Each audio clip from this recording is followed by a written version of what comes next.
Hi, I'm Father Ted Voorhees. I'm the pastor here at St. Cyprian's Episcopal Church in the historic neighborhood of Lincolnville in St. Augustine, the nation's oldest city. I wanted to tell you about the commons at St. Cyprian's and the labyrinth that we have embedded in it. It's been an exciting new possibility for the congregation, and we want to show it to you. It's around the corner.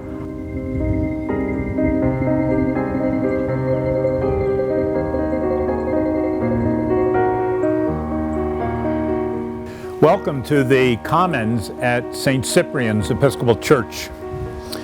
This Commons is a place of spirit, a sacred place for people to come to be able to pray, to meditate, and especially to be able to walk our labyrinth that we have here. It's specially designed into this space. We'll eventually have a prayer wall over here. We'll have a chapel down where the camera is, and a place to be able to gather people together for services, for weddings, for outdoor activities with the church, and also a place for people to come to pray and to meditate, to actually respond to that spirit within each person. The labyrinth right here is a way to be able to access that by walking the labyrinth. Labyrinths have been around for thousands of years. We have evidence of those on some murals, pottery. It's cross-cultural. We have some that are from Native Americans. We have some Scandinavia, Iceland, Mediterranean countries, Africa, Indonesia, even some in Australia and New Zealand. These have been used over time in different ways, but it's obvious that all these different cultures had a way of trying to use this as a place of where their soul would meet the sacred, where their psyche would meet their soul. It was a way to, in those different cultures, to be able to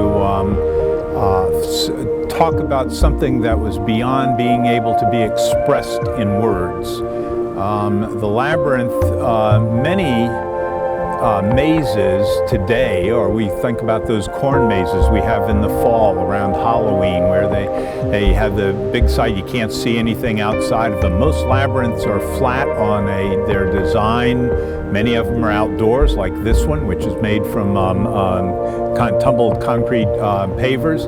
But there are a lot that are inside churches, they're in community groups, they're in schools.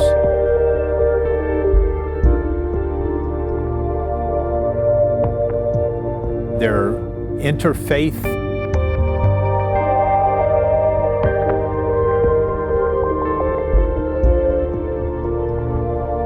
A labyrinth is a spiritual tool to use for meditation and contemplation, a way to access a part of oneself that's sacred and holy. It's often confused with a maze. A maze its intent is to confuse people. It's to get you down blind alleys, to make wrong turns. In a labyrinth, there's only one path.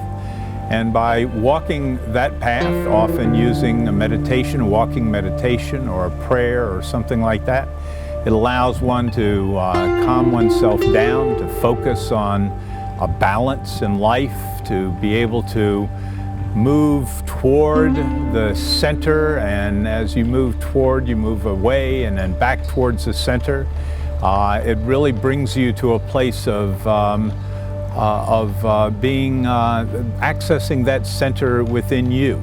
Walking the labyrinth, there are many ways to walk a labyrinth. You can just walk as a walking meditation.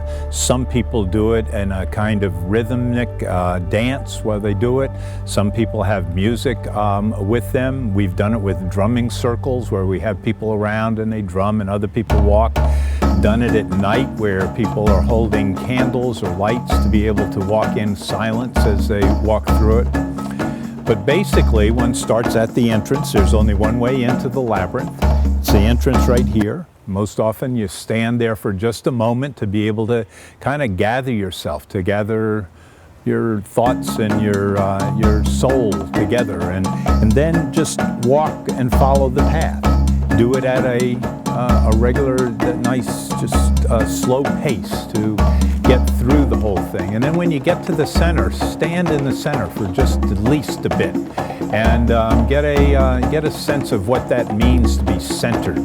And then what you can do is come out to re-enter the world, if you will, and that is to reverse course and just walk the labyrinth the same way as you come out. If you're whatever, some people can meditate very well in a quiet space with just, say, a low light and a candle and be quiet.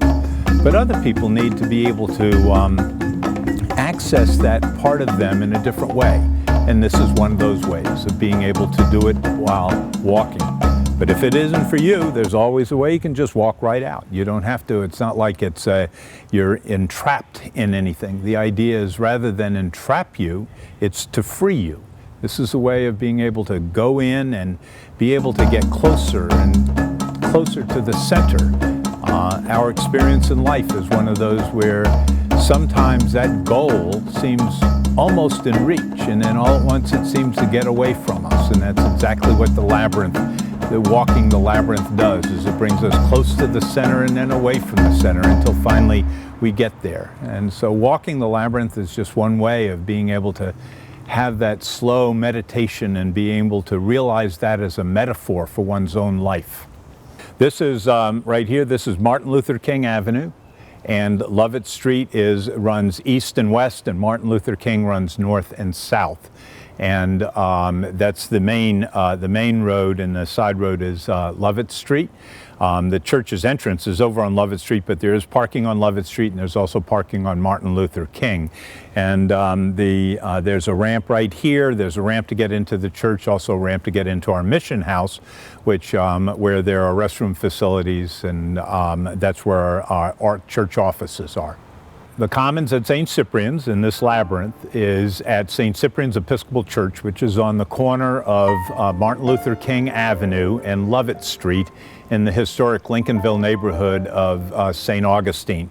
If you coming into St. Augustine and go down King Street to the post office and turn right, that is going south, we're about a half a mile south of the post office. You can't miss the church when you come here, and you can park either on Lovett Street, or there is a parking lot a little bit further along on Lovett Street, or sometimes just park right on Martin Luther King.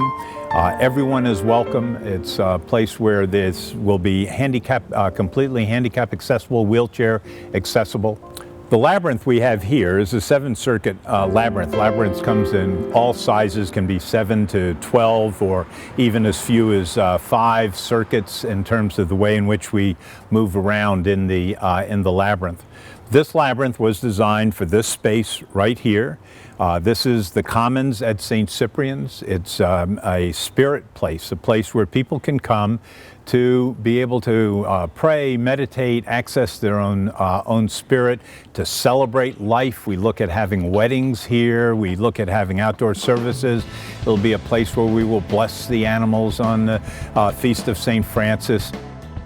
Over here, we'll have a prayer wall similar to the Wailing Wall in Jerusalem, where people will be able to come and put prayer notes into the wall to be able to hold that. There'll be some benches there, so people who are in need of just a place to go to just sit and meditate and pray.